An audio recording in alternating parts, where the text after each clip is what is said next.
We look at another interesting set of cave art that's found in northern India at Bhimbetka rock shelters. And these rock shelters shown here in northern India, one of the first indications of cave art in the area, and they have all these structures they show here which look to make a natural setting for people to live, a natural dwelling area.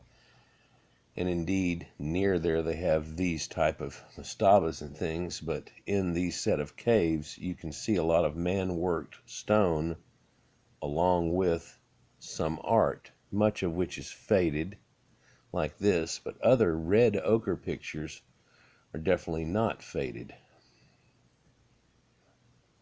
This has led people to have different beliefs in how the Aryans actually had come to India, and this right here might indicate exactly just that. Whenever you look and find some of these cave paintings here, they show you pictures of these men riding on horses. You see this, right? Now this man here looks like he's wearing somewhat of a wizard's hat. This man has like a halo over his head.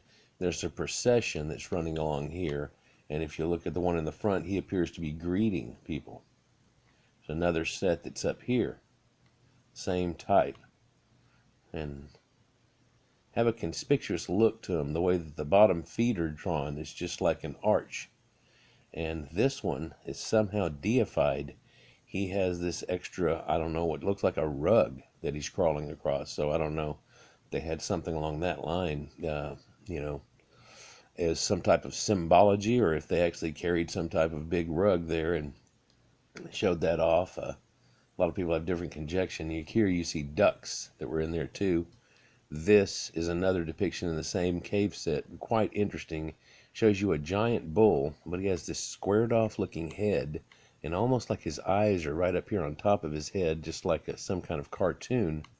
And if you look, he's hit this person, he's chased this person, and bump, and hit them, and you can see this blood splatter. Like, look, this may be an indication of someone who had famously gotten killed by a roving bull, or being run over by a bull.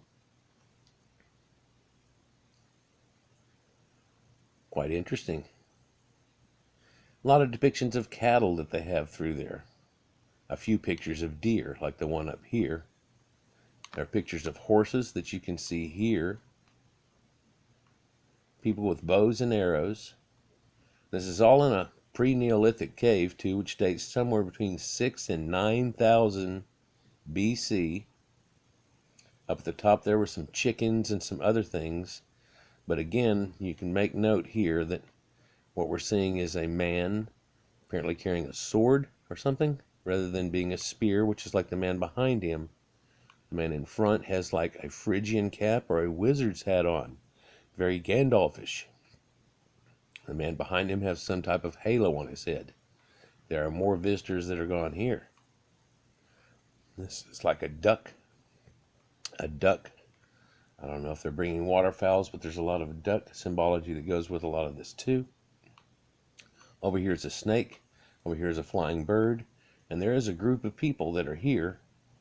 And then there's a group of people that are scratched out here. And this is not actually painting, but scratching art. Right? Of a different color slightly. And I don't know, people have made fun of this, but they say, and he's about to bowl them. There's the 10 men, and here he's about to bowl all of them down with a bowling pin. But some of this art goes back to way farther than we're willing to believe that people had access to horses or knowledge of horses, and horses themselves, in fact. So something definitely to look into.